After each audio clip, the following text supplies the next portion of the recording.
Bonjour et bienvenue. On explore aujourd'hui un sujet assez technique, mais qui nous concerne tous, la sécurité de nos maisons face au séisme. En France, on a des normes, l'Eurocode 8, qui sont vraiment parmi les plus avancées pour ça. L'idée, c'est d'éviter que la maison s'écroule.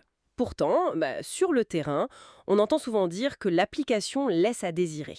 Alors comment expliquer cet écart? C'est ce qu'on va essayer de comprendre en s'appuyant sur des éléments d'une analyse assez pointue qui a étudié ce décalage, surtout depuis le grand changement de règle au début des années 2010. Oui, bonjour. Effectivement, ce changement a été fondamental. On est passé d'anciennes règles, les PS 92 et PSMI, qui étaient plus, disons, empiriques, basées sur l'expérience, à l'Eurocode 8. Et là, l'approche est différente. Elle est prédictive, basée sur la physique, comment le bâtiment va réagir. L'objectif numéro un, c'est clair, c'est sauver des vies. La maison peut être endommagée, parfois même sérieusement, mais elle ne doit pas s'effondrer. Ça change tout. Nouveau zonage sismique aussi, basé sur l'accélération du sol attendu, ce qu'on appelle la grande. Et pour une maison individuelle, qui est généralement en catégorie d'importance I, ça impose des exigences de conception bien précises. D'accord. Et il y a cette idée de conception ductile, c'est bien ça? Ça veut dire quoi concrètement? Tout à fait. La ductilité, c'est un concept clé.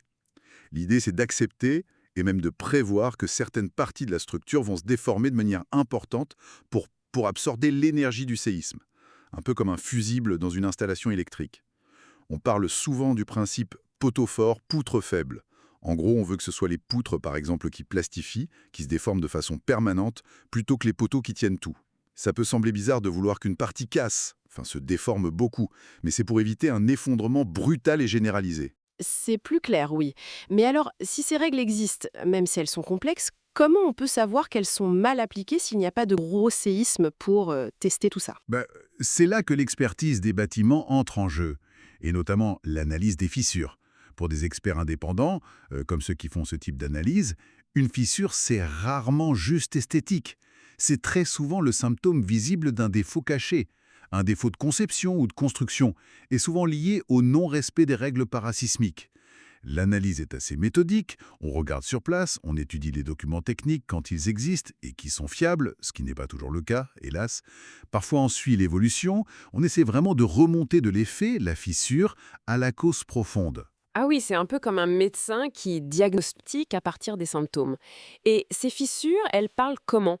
Quel message elles envoient le plus souvent? Chaque type de fissure a un peu sa signature, oui. Par exemple, des fissures bien verticales, souvent aux angles du bâtiment. Ça, très souvent, ça va indiquer un problème avec les chaînages verticaux. Soit ils manquent, soit ils sont mal faits. Ces chaînages, c'est essentiel pour lier les murs entre eux. D'accord. Autre exemple, des fissures en escalier, qui suivent les joints des parpaings ou des briques. Ça peut être un signe de tassement différentiel du sol sous la maison, et donc potentiellement un défaut dans les fondations. Peut-être l'absence de longerines, ces poutres en béton armé qui relient les plots de fondation, et qui sont cruciales en zone sismique pour que la base bouge d'un seul bloc. Je vois. Ou alors une longue fissure horizontale, souvent au niveau d'un plancher.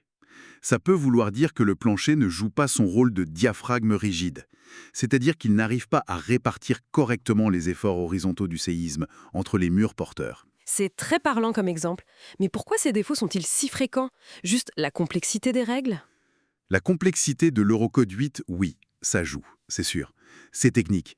C'est pour ça qu'on a créé des règles simplifiées, les guides CPMI, pour les petites maisons individuelles. Mais attention, hein, leur domaine d'application est très très strict, forme simple, surface limitée, etc. Le gros risque, c'est qu'elles soient utilisées pour des maisons qui ne rentrent pas dans ce cadre. Mais le vrai point faible du système pour les maisons individuelles, c'est surtout le contrôle. Le contrôle. C'est-à-dire? Eh bien, pour une maison individuelle qui n'est pas soumise à un contrôle technique obligatoire, c'est le constructeur lui-même qui peut établir l'attestation de conformité parasismique. Pardon Jean. Le constructeur s'auto-certifie conforme aux normes sismiques qu'il est censé appliquer.